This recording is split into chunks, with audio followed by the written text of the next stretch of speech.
Recording studio Madarpur. हम तो से पूछिले सहजना बनू हो कहिया चलबो बाबा धाम। अरे हम तो से पूछिले सहजना बनू हो कहिया चलबो बाबा धाम। बाबा करिए बेड़ा पार होई ललना हमर पुलिस अपन हसकर होई हो। देखो लोग वहाँ जाता तमा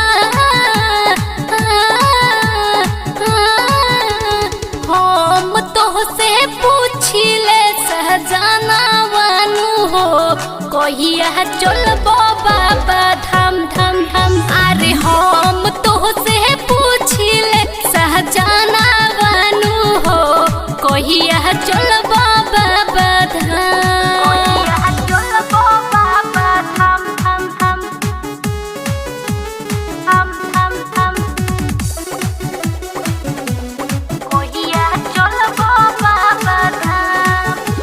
गज से हो जलवा भर के हो बाबा पर भोला पर चढ़ावल जलवा जला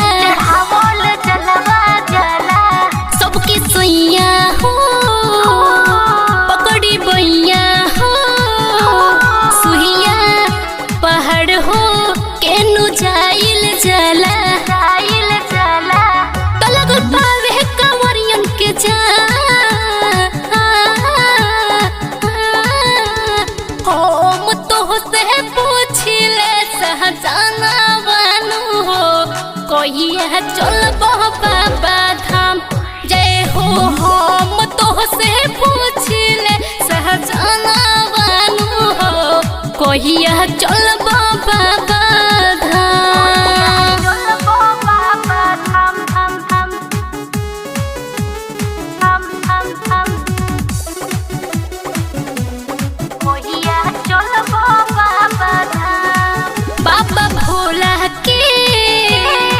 महिमा जाने जे चरनिया सरनिया में सब लोग वे जाला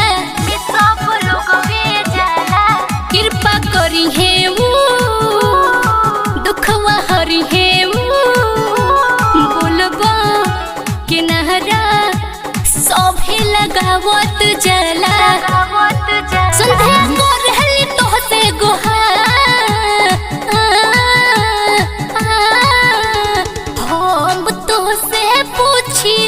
सहजना बनू हो कहिया चलबो बाबा धाम।